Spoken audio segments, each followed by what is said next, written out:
വയനാട് ദുരിതാശ്വാസ ഫണ്ട് സമാഹരണവും സ്നേഹസ്പർശം കുടുംബ സുരക്ഷാ പദ്ധതി വിശദീകരണവും നടത്തി.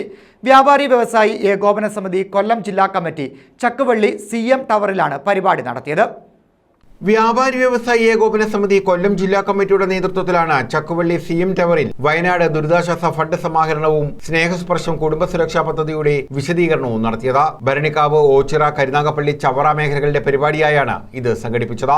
ജില്ലാ പ്രസിഡന്റ് S ദേവരാജൻ ഉദ്ഘാടനം ചെയ്തു.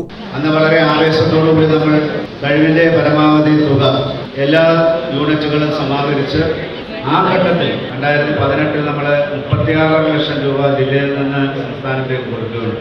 അത് വിവിധ ജില്ലകൾ പത്തനംതിട്ടയും ആലപ്പുഴയും കോട്ടയം അടക്കമുള്ള ജില്ലകൾക്കൊക്കെ നമ്മൾ വളരെയധികം സഹായം ചെയ്തുകൊണ്ട് പത്തനംതിട്ട ജില്ലയിലും ആലപ്പുഴ ജില്ലയിലുമൊക്കെ 10 ലക്ഷം രൂപ വീതം അർഹരായിട്ടുള്ള ആളുകൾക്ക് വ്യക്തികൾക്ക് തന്നെ നമ്മൾ അവിടെ പോയി അത് രൂപ വീതം കൊടുക്കേണ്ടവരാണെന്ന് മനസ്സിലാക്കിയിട്ട് ചെക്ക് ചെയ്തിട്ടുണ്ട്. ജില്ലാ വൈസ് പ്രസിഡന്റ് AK ഷാജഹാൻ അധ്യക്ഷത വഹിച്ചു. Jojo K Abraham, Kabir, D Vavachan, KJ Menon, Nizam Moolathara, Sudheer Choice, Rajagopal തുടങ്ങിയവർ പങ്കെടുത്തു. News bureau, Chakkuvalli.